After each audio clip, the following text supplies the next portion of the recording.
Welcome to a very special episode of the Diabetic Podcast. We are here with Mike Natter in his apartment. Thank you for coming on. Thank you for having me. Welcome. Yeah. So what are you? Why are we talking today? What am I? I'm an endocrinologist. I'm a type 1 diabetic. I identify as an artist as well, but also a humanist. So we're here because we're talking about kind of what it's like to be both a patient, but really a provider and a physician and specifically an endocrinologist in the world of medicine as it is today. Yeah, I mean, we've known each other for, I think, a year now. We must have met at ADA. Mm-hmm. And I feel like a topic that kept coming up in our conversations were just how much work being an endo is, and it not stopping once you leave the office. We'd be at the conference and you're like, oh, I gotta go like work on in my inbox and messaging patients. I'm like, wow, like you can't like come get drinks after, you know? And I was like, this feels important to talk about on the show because it's so easy as the patient to get frustrated with why is my doctor not responding to me? Why are they not, getting me this prescription instantly? But there's a lot going on the other side, and you've told me about that, and I thought it was important to share. I really appreciate that, and I do think it's important because I think unfortunately we catch a lot of slack, and I can say for myself and also my colleagues, we really care. Like, we want our patients to get what they deserve. We want people to get things in a timely manner. But unfortunately, we're dealing with a system that's extremely clunky and in some cases broken. And I share the frustration with my patients. I want to help them. So I was doing some research before this interview, and I found that there are only about 6,000 to 8,000 endocrinologists in the country. And there are over 25 million people with diabetes. And there are other people coming into your office. That is a very unbalanced ratio. I agree. And I can imagine, so why are there so few endocrinologists?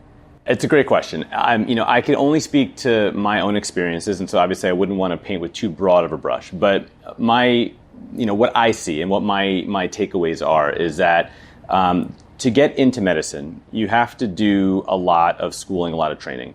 And that often usually comes with a lot of debt. And so you're accruing a lot of debt. And so when you finally get to the end of that, the specialty in which you choose, the spectrum of compensation is very broad. And it goes from as high as, in the millions to as low as in the low 100,000s per year. And often the way the insurance companies will reimburse a certain specialty is if you cut it, if you sew it, if you stick a hole in it or a tube in it, you're going to get paid more than if you just use your brain. So endocrinology, which requires 4 years of medical school, 3 years of internal medicine residency, followed by a 2 to 3 year fellowship in endocrine, most people in that field are going to be getting paid far less than someone in almost any other field in medicine. So there is a less of a financial incentive to go into it. And then more recently, it's been exceedingly more difficult with, as you mentioned, the volume of patients, but then also what's expected of us based on the new technology that exists, like the electronic medical record. So there's a lot more test results that patients can see before we can see them, and so we need to respond to them. There's a lot more patient questions. There's a lot more access to the doctor with very little threshold to kind of do that. And the expectation on the patient side is almost an instantaneous reply. So it's very difficult to keep up with those demands. And it used to be the case when you did an outpatient subspecialty such as endocrinology or nephrology or rheumatology, it was seen as kind of an easier way to balance a work life in medicine, and that's certainly not the case anymore. I think it's incredible how far we've come with all of the technology and how easy access has become for me to just text message, email my doctor.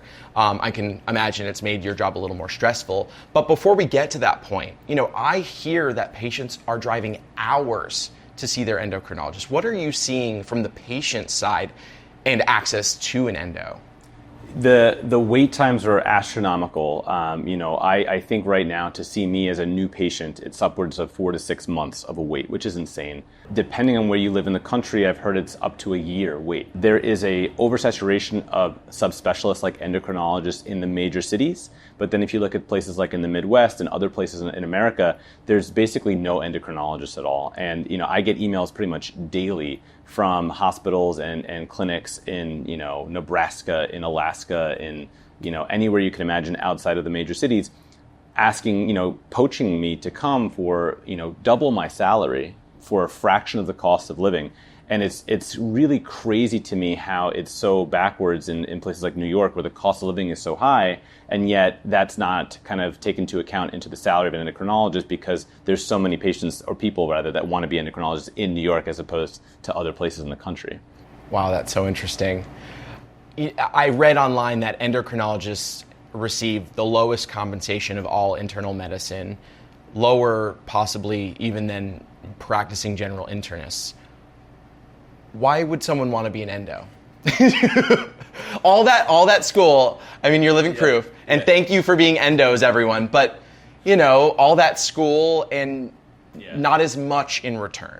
Totally. And I want to also state that I think there's, depending on the data you look at, there's other really important specialties like nephrology, which is kidney specialists, or infectious disease doctors. Pediatrics are notoriously paid very low compared to the other specialties. And so to answer your question, I'd like to think, and I believe that, myself included, people go into medicine not to make money. If you want to make money, there are so many easier, faster, quicker ways where you don't accrue as much debt. You get through the training much faster. Finance, law, other things where you can make money. And certainly, I can promise you that medicine is the worst place to do if you're trying just to make money. So most people go into this field because they care.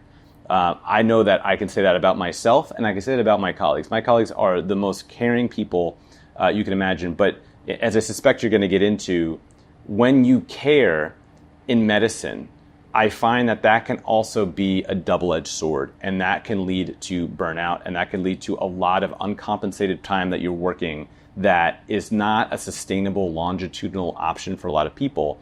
And that's why we're seeing a lot of people leave medicine in droves. How long have you been an endo? I went into the medical field in a very non-traditional way. My background's in studio art. So as a lot of your listeners and viewers know, I have type 1 diabetes. I was always interested in medicine, but my inclinations, my interests and passions were art. So I went to school where I studied mostly art and kind of skipped over any and all classes resembling math and science. So when I finished undergrad, I said, I really want to try and go to medical school. I finally gained some academic confidence, and I did what's called a post-bac pre-medical program. So I'm 5 years older than other people at my level. So I'm now, as of this September, a fully practicing endocrinologist for 2 years. But that also incorporates the 16 years of school and training that it took to get to that point. Has your experience with your type 1 diabetes, or even past endos, how has that shaped the way you go about doing what you do? It's informed my practice immensely. So I think that when you deal with any chronic condition, diabetes, high blood pressure, whatever it may be, you have to understand that the patients are seeing you at most every 3 months for 15, 20, 30 minutes maximum. So the bulk of their time is spent not next to you in your office. So understanding their own issues, their own trials and tribulations that they go deal with on a daily basis when you're not with them is so important. And so I never like that relationship to be hierarchical when I'm dictating what they need to do or should do. I never want to bring guilt or shame or any of that into the visit. So I often will start the visit, especially with my new type 1s, with the fact that I explain that I introduce myself. I say, I have type 1 as well. It sucks. And acknowledging that and asking them how they're doing with that. And then telling them that when I used to go to my endocrinologist, who was a lovely person when I was growing up, I also didn't enjoy going because I felt shame if my numbers were high, if my A1C came back. I felt guilt. I felt like I wasn't performing well. It was like getting a report card back in school. And I always tell my patients, I don't want that to be our dynamic. I'm here to help you. Now, there are patients and dynamics where me explaining my own diagnosis is actually taking away. I don't want the spotlight to be on me. And so in some cases, I don't tell them that information. But when it feels right, when I think it would make sense, I always share that with them and say that I know how hard it is. And I think, again, I think I actually really care. And so when I understand what it feels like to go low, how frustrating it is to be high all day, and I get that message or I think about that patient, I take that home. And I'm so quick to respond, I'm so quick to think about what's going on that I think that's great. You want that in a doctor. I want that in a doctor. But that's now consuming my life. And it's so heavy and difficult and emotional that it doesn't allow me to, I think, keep a balance to sustain a career with that level of fervor in my patient's care. When I was first diagnosed, I'll never forget the people in my life that had type 1 diabetes that I could go to and have this sense of community, and people who understand the day-to-day, the highs and the lows, literally. And the idea of having a doctor, while they don't have to have type 1 diabetes, but having one that also gets it beyond just treatment, but really like the mental stress that you're going through. You've had it yourself. You still have it. It's impossible not to have moments. That's special. And so I'm glad that you can offer that to your patients. Was there ever a moment where something happened and you were like, this is why I do what I do? All the time. All the time. And it's like, those are the moments you cling to, because, there are other instances where patients are mad at you, where patients are frustrated with the system, understandably, but you're often the interface. You're the person that kind of is their view of the healthcare system. And so if there's a frustration, you hear about it and you're getting yelled at and you're getting the messages that are nasty. And and that doesn't happen all the time, but it happens enough that you are killing yourself so much to really help. And then you get stuck with that. So you feel defeated and you're in the office 12, 13, 14 hours a day. You're doing this. And then all it takes is that one encounter where, you get that A1C back and the patients went from 13 to 6 and they're feeling better and they're just appreciated. And there's so many instances like that. I had a patient on Friday who I met at her initial diagnosis. Her family was with her. They were scared. They were frightened. And, we shepherd together through that difficult time, A1C of 13, DK on diagnosis, to now being pregnant and healthy with an A1C of 5% and, time in range of 98+%, just doing beautifully and living their life when before they were scared to even continue their normal life. Now they're living their life as if they would, if diabetes wasn't part of it. And that is the best gift I could get. And that's the reason I wake up every day and I do what I do. And that's why, as much as money is important, especially like in a place like New York City, that's why no other job, I don't believe, can give you that kind of satisfaction, that kind of drive to get up in the morning and feel like you might actually make a real difference in someone's life. Well, it's why I love doing what I do too, and getting to talk to you about this and taking people into your world and all the other worlds, because you're not alone. There's so many other people experiencing what you are in their own way, and there's something to learn from that. So being able to wake up every day and getting to talk about my own experiences too to other people, like I'm glad that we both get to do that. You kind of got into this already about how you take a lot of your patients' stressors and mental health personally. And I can imagine that can be a lot to hold on to and hard. What is that kind of, how do you manage that? It's difficult. Like, there's a balance, right? Like, I tell all my learners, like the med students or the residents or the fellows that I rotate with, I don't care how much you know. I don't care that you went to Harvard. I don't care that you scored top on your test. None of that really matters when you're talking about patient care, because the patient does not care how much you know until they know how much you care. And that's an Osler quote. That's not mine. But that resonates so much, because we live in a day and age where technology is so accessible to us. And if we don't know something, we can look it up, but you'll only take the time to look it up if you care to do so. So if you really want the patient to do better, having the knowledge is only a small piece of the battle. You need to care in order to educate the patient, to support the patient, to help them mitigate what their individual barriers and issues are to get to the care that they need.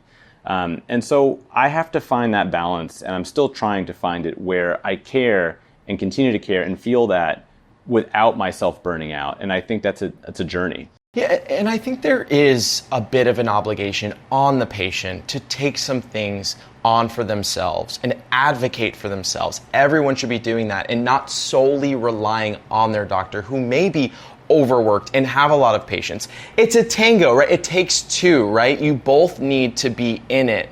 And the more both of you work toward that, the more powerful of a duo you'll be. Totally. You know, we talk about diabetes burnout, but is there endo burnout?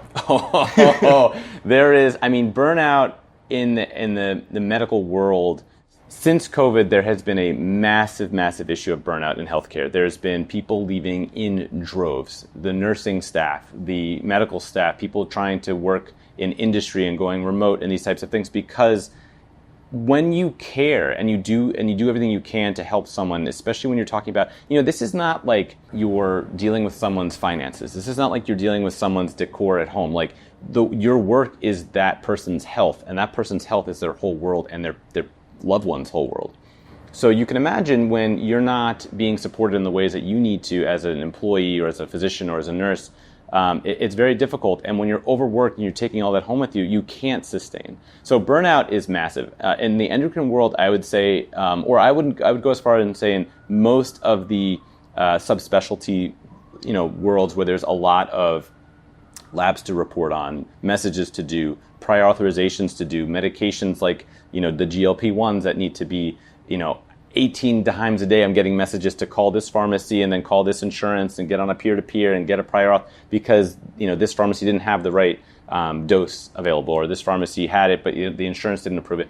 It's constant. And I didn't go to medical school to do that. Like I don't want to spend my days arguing with insurance or calling pharmacies because, first of all, I wasn't trained to even do that. Second of all, it feels very futile because I see the false barriers that these insurance companies put up so they don't have to pay. It's about money to these companies. For me, it's about my patients and their well-being. And so I get frustrated. And so that frustration pushes me to fight, and I do it. But it's an hour, 2, 3 hours out of my day. I'm staying until 8 o'clock to figure this out. It must put you in a bad mood. Miserable. Yeah. Miserable. Yeah. Yes. And, this is your art form. Your ability to treat these people is your art form, and it shouldn't be stepped on by all of this stuff. You should truly be able to specialize in this, focus in this. I feel the same way as a creator. That's why I have Bobby shooting right now, because I don't need to focus on setting up a camera, making sure it's in focus. I can focus on speaking with you and speaking to all my viewers. It shouldn't be your job to do that, I don't think. I'm sure you have people in the office that help you with that, but there should be more help on that end. There's a whole industry of people that have now been brought into the fold of healthcare to help with prior authorizations, getting the right medications, calling the pharmacies. But there's 2 issues there. So one is that you could imagine if that was your job all day, to sit on a phone tree of the insurance, abyss that is, how the burnout and turnover of that must be, right? People are miserable doing that job, understandably. So that's one. 2, that's why there's rising healthcare costs. That's why, the clinic, the hospital needs to charge more to pick up the cost of someone's salary to do all that extra work that is, in my opinion, made up work that the insurance companies are forcing upon us because they want to find obstruction to allowing us to write the medic. When did my job, being a physician, turn into also the insurance job, being able to prescribe or not prescribe medications? Like that shouldn't be the case. Do you think the medical industry has recovered from COVID intensity of that? And when you say the medical industry, do you mean the mental side of it? No. I think it's changed people. I think a lot of people left. They just won't come back into it. It's too much. I think that's especially seen in the frontline clinical workers, like a lot of the nursing staff, a lot of the ICU staff. It was horrendous. I was a resident, an internal medicine resident, working at two major New York City hospitals in the eye of that storm. I saw things that I couldn't begin to tell you. I was a mess. And if I didn't know that I was going to go into a field like endocrinology that was a little bit removed from that kind of stuff, I don't know if I would have been able to continue. So I totally understand how patients, or rather practitioners and nursing staff and doctors didn't go back into that. From another standpoint, I feel like people might have mentally gotten slightly better, myself included, but I think medicine has evolved because of it in both good and bad ways. But one of the things is that telemedicine was kind of this budgeting, not quite established field. And a lot of doctors, especially endocrinologists, were forced to use telemedicine during COVID. And so that has now become a little bit more kind of standard of care. So there are pros and cons, I think, that kind of came out of it. But, I'm still scarred from what I saw. And there are people that I think are still dealing with what they went through. Last time we spoke, you mentioned that a large part of your job is what's called the box, the inbox, that nearly 30% of what you do on a day-to-day is responding to messages, sifting through messages. You answer all of them, you stop for an hour, all of a sudden there's more. Take us into this accessibility that patients have to you. What are these messages that you're receiving, and how does that impact your day-to-day? Yeah, it's I describe it as whack-a-mole. There's a pro and a con in that I do think having access to healthcare providers and doctors and so on is very helpful and needed in many cases. I think that the way it's set up right now is that the threshold to message your team is very low, and so patients will, not intentionally, but they have no reason to not ask that question or follow up on that lab. There are a lot of institutions that have electronic medical records that it's kind of part and parcel to what you do. So you come in the morning, you open up the inbox, and there's different tabs. There's messages from patients that are just questions. There's the refills of medications. There's the lab results that you're seeing. There's the staff messages to combine care with other providers. There's CC'd charts. There's messages from insurance companies and all these other things. It is a Sisyphusian task because, as you correctly said, when I finally clean that box up and I'm about to start my day, if I were to just open up the box again, everything's just filled back up. And there are different tactics, and a lot of institutions will hire nurses and nurse practitioners and other providers to help you with your inbox. But the bulk of what I do is very difficult because sometimes, I'll have a patient who's really struggling with their blood sugars, and I want them to message me. And it's those patients that just won't message me. And then it's the patients that I'm like, you're fine, nothing to worry about, that read something online and want to ask me about it. And so it's like the kind of what's the word I want to use? The incongruency with those that really utilize it and those that I wish utilized it. And that becomes a frustration at some point. Yeah, I think that there's a lot of room there for AI to help and make your life easier, not necessarily in the amount of messages you're getting, but in prioritizing based off of words, sentences that are used, pre-programmed by your team or whatever. But also, I'm sure there's so many questions that that AI can just sift to, like, these aren't important time-wise. This can be done later. Because we all know when you have 50 emails, that freaks you out a bit, and we have this urge, maybe especially as Americans. I feel like it is much an American thing to, I got to answer these emails. I'm on the clock all the time. But I feel like there's room there. Do you see any room there or anywhere else in your job where you think AI could have an impact? Totally. Yeah, I think so. I mean, I think it's going to be done very carefully. So, I think as also a patient, if I were to ask a question and I got an AI response, I think if it was purely AI and there was no sifting and kind of going over that, I think I'd actually be offended and upset by that. But to your point, it would be nice to have an AI screener that would alert me truly, like, this needs to be answered now, and then I can really kind of let the rest of it fall to the end of the day or whatever it has to be. There, as it stands right now, there's a nursing pool that screens the messages. So if there is what we call red flag signs, if someone's saying, I feel really sick, X, Y, and Z, they get a call from the nurse. Like that already is happening. But inevitably, there's that kind of second tier stuff that just gets pushed through, where I won't know what's actually happening until I open the message up and take care of it. And these apps are on our phones too. So I get in the morning, 6:37 in the morning, clean out my box, I see my patients, and then lunch I'm doing box, end of the day I'm doing box. I get home at 6:30, 7 o'clock at night. It's been 12 hours. I eat dinner, I get back on the box, or my phone's popping off, and it has the app that's giving me the alerts that someone messaged this came in, and I feel that maybe I'm a little bit too prompt in some ways, but it's this kind of idea of, I know my patient can see their radiology result. I know that they're reading this medical terminology that says possibly malignant, blah blah blah, which is rather scary. I know that they're going to go Google these things, and for them to sit with that angst and anxiety gives me anxiety. I don't want them to feel that way. So I want to be like, don't worry about this finding, I'm not concerned, or this is not clinically relevant, don't worry. I want to be that provider. But sometimes I have to recognize that there needs to be, another tool that can help me, such as AI, to say, relax. Like, this is fine.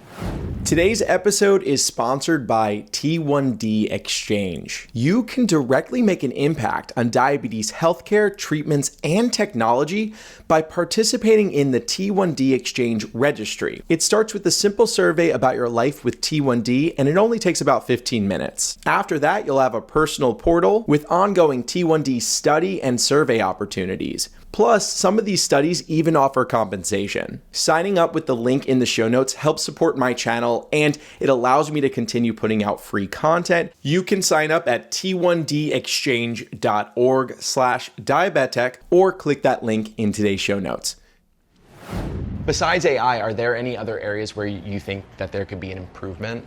So I think in AI, there's actually a lot of things that are happening as we're speaking. So one of the really exciting things is, in addition to the inbox, I'm expected to write notes. And those notes are primarily for really me to remember what we talked about, what our next visit should be, but also for other doctors that might see you to know what my thought process was. But the patients can see the notes too.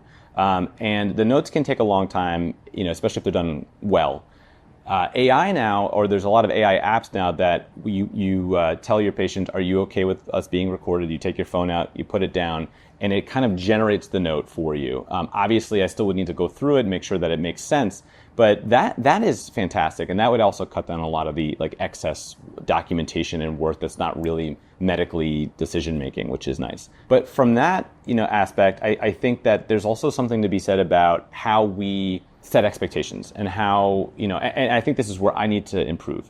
The idea that just because we have the technology, just because we have the access, I need to tell my patients when I first meet them, yes, this exists, this is what it's meant for, this is how much time you can expect me to respond, and these kinds of things. And I think that's something else that is a very human endeavor. And I think AI will make a big change, but I think understanding when you have someone with you in the moment and you explain to them, I have a lot of patients, I care about you, but it might take me a little bit of time to get back to you. I should do that more often.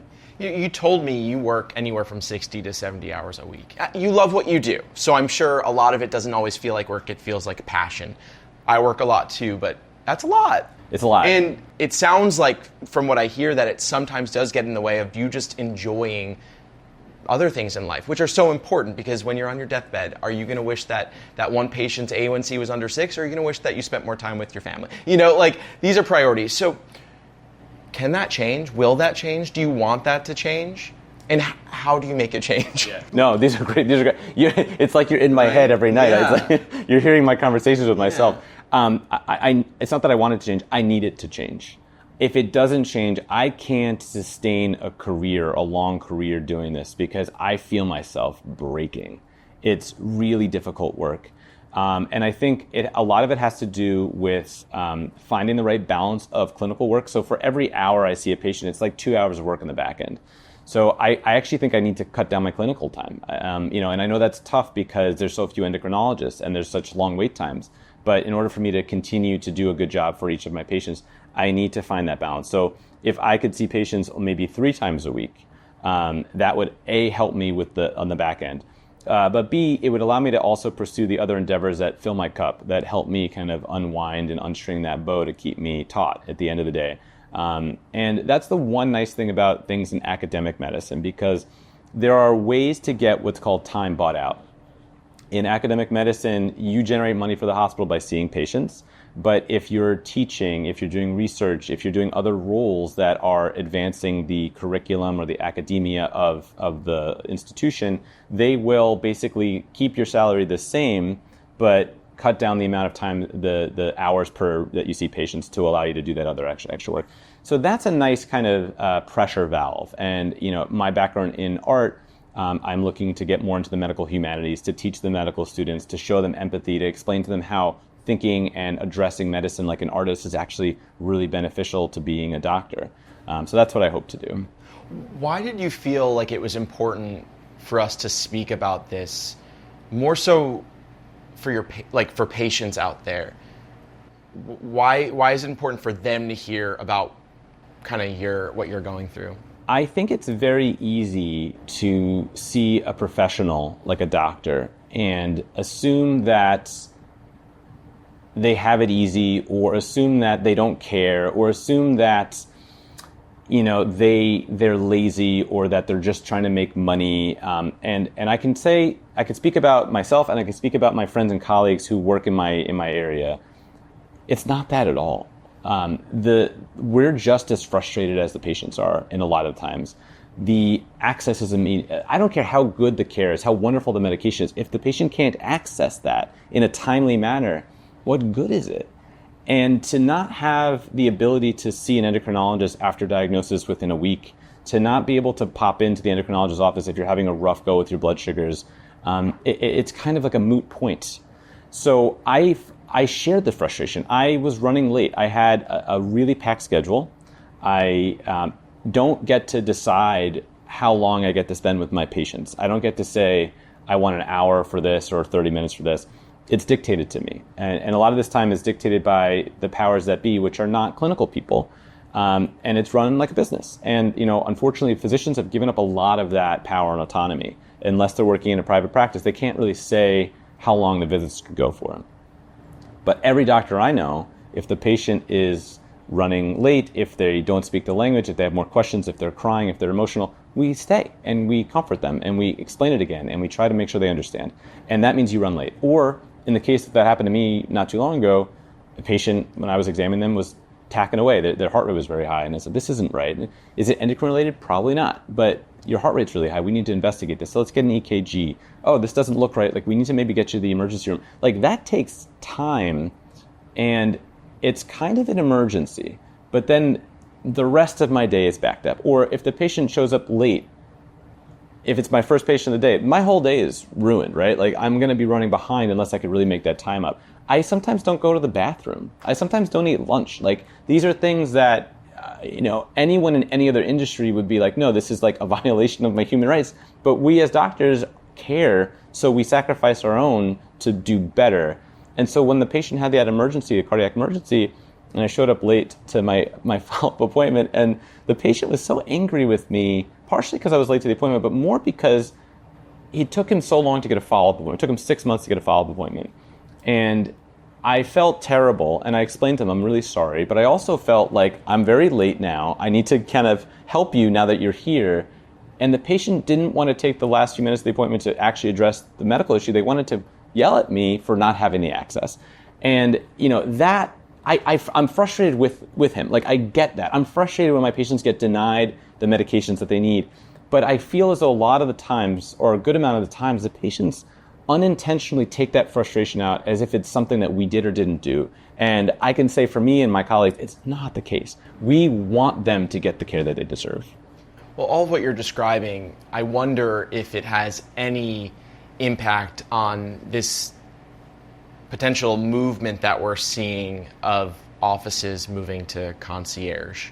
My own endocrinologist emailed me a month ago, and the office said, in 5 days, we will no longer be taking private insurance. 5 days notice. Okay, you're moving to concierge, whatever. But to give someone such little time to go and find someone else, it was crazy. And so now they're not covering insurance. I would have to pay $500 for every appointment. What's the point of even having health insurance anymore, right? And I'm not the first person to experience this. I've had to switch to another endo. I'm very happy now. Are we seeing a lot of offices switch to this? And why are they doing it? Yeah, I mean, first of all, I'm sorry that happened to you. But, and I can't speak to, I don't know who that was, that endocrinologist. I can't speak to their motivations and what happened. But I will say that if you asked me that when I was in residency, when I was in fellowship, I would say, that feels greedy. That feels wrong. That feels like it's not the essence of why we became doctors. Now that I'm in my career, I fully understand it. And I think that a lot of it is because we don't get to practice how we want to practice when we're in certain institutions. And that autonomy is stripped away from us. And so the only way to actually regain that autonomy, to regain the practice and way you want to practice, taking an hour and a half with a patient or, whatever it may be, is to have your own practice. Now, when you're talking about fields like endocrinology, the insurance company will reimburse a very low amount per visit. So the only way, if you take insurance, to make your overhead, to pay your rent, to pay your employees, to pay your malpractice insurance, is to see such a large volume of patients so that you're still running around like a chicken without a head, seeing patients every 10 or 15 minutes. And so that's not a sustainable thing. So the only kind of viable option is to then say, well, what if I don't take insurance? What if I have a smaller patient panel so I can give the patients what they deserve in terms of time, in terms of my attention, but the only way to do that is to then take money? Now, I don't think that is wrong, but I think there's a way to do it. And I think giving someone a 5-day notice is not really fair to the patient, especially since there's so few endocrinologists. I think that for me it's difficult because, and this comes to more of a what you believe in and your ethos, but and this is why I tell my fiance we're never going to be wealthy, because I do believe that everyone should have access to healthcare. I believe healthcare is a right. I don't think it should be the haves and the have-nots when it comes to healthcare, quality healthcare. So I'm one of few providers that takes all the insurances, including Health First and these types of Medicare, Medicaid healthcare. Because was that a decision made by you, or is that why you're working where you work? How does that play? So every institution is different, but it's up to the doctor as to which insurances they're willing to take. And most insurances will have a spectrum of what they're going to reimburse. So if you're a business-minded physician, you'll take only the insurances the Cadillac insurances that pay you more. Depending on what institution you're at, though, that comes out in the wash. Like, for instance, I'm on what's called an RVU-based system. An RVU-based system effectively averages out across all the insurances what the reimbursement is, and such that you have to make a certain goal of RVUs in the year, which equates to basically seeing a certain amount of patients. What does RVU stand for? It stands for work value unit, relative value unit. So it might be WRVUs, like work relative value unit. And I think it's the way to standardize across, like, for example, if you have Blue Cross Blue Shield and you have Fidelis and someone else has United Healthcare, and you all have the same condition, and I see you for the same amount of time and order the same amount of tests and have the same amount of thought process that goes into it, I'll get $80 from one, $110 from another, and $60 from the other one for that visit. And so the way the institution who's giving me my salary will say is, well, we'll do it per RVU. So they do this math that comes across that way. And I will get a base salary if I make that RVU goal. If I come in under it, you can actually get money taken away. And if you come in significantly over it, then you can get a bonus. And so the way that that's structured, it actually, I think, in some ways is good in some ways. In other ways, I think it's actually quite bad. It doesn't incentivize the patient. And I want my patients to have the best care. I want them the best outcomes. And none of that really actually gets factored into the compensation model. So coming back to the point of your other endocrinologist, they said, forget this RVU nonsense, forget this salary nonsense. If I know that I'm going to get $500 per visit and I could see 10 patients a day, I could spend an hour with them and everything's great. Yeah. It's so confusing to me, this whole system, and how you're doing the same service, yet it can be so many different payments, and why we can't streamline everything. And also, when you go somewhere, you're told exactly the price instead of getting a bill 5 weeks later for hundreds of dollars that you didn't necessarily agree to. Mm-hmm. It's stressful. I feel like there's a lot of money taken, like that. People don't fight these bills and they'll just pay, and there's a lot of money being made when I don't necessarily think they should be. Are you seeing anything? People always say universal healthcare is so great outside in other countries. And I know that's not always the case in every way, but are there some things that you're seeing outside the US that seem to be really working? I have a handful of colleagues in the UK, in Spain. They talk about that the access in terms of the ethos that everyone has that access is good, but the wait times are astronomical. And so there's not like there's one easy solution. And I think if there really were, we would have done it. I shouldn't say that. I think there's a lot of politics that go into it, unfortunately. But I think that in other countries, there's this idea of a really nice safety net. And I think in America, the safety net only kicks in if you're under a certain amount of salary per year.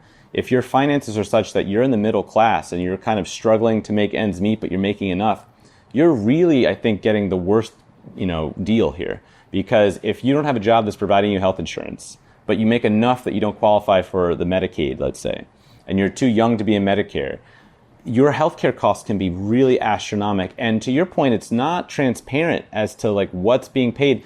And unfortunately, I blame the insurance companies for that. it's a big mess because the insurance companies, since they're all doing their own negotiations, and it's so different across institutions, across hospitals, across clinics, and across insurance providers. How do we know? And so, I think the easy answer to that is what you said, right? Is if there's a single payer system, and that sets the standard. We have that standardization, and that if there is a second system where there is a private option, which is what the UK does and some other countries do. That could also help as well. Maybe that's helpful. I'm not sure. Honestly, I wish I had the answer, but I definitely don't. We've gotten into a lot today, a lot of the good, a lot of the bad. But for anyone watching who is considering going into endocrinology, what would you say to them as to why they should get into it? Yeah, no, it's a good question. And I think I don't ever want to sugarcoat what the medical world and endocrinology is. It's very hard work, but it's hard work that's exceedingly rewarding. Even if you have 19 patients and 18 of them just scream at you all day, but one of them says, I am healthier because of you. I feel better because of you. I'm alive because of you. There's nothing else that feels better. You're doing that for that one patient, and that one patient makes all the difference. So even if you're getting paid less than other people, even if you take a lot of slack from other folks, even if you're sitting on the inbox late at night, it just takes that one encounter to make you remember why you do this, and I think that's worth it. Great. Well, Mike, thank you so much for coming on the show, inviting us into your home. Welcome. This has been a great conversation. I'm glad that everyone, including myself, could really get a view into kind of your world and what's happening with our endos. Wonderful. Thanks, Vince. Always good to see you. You too.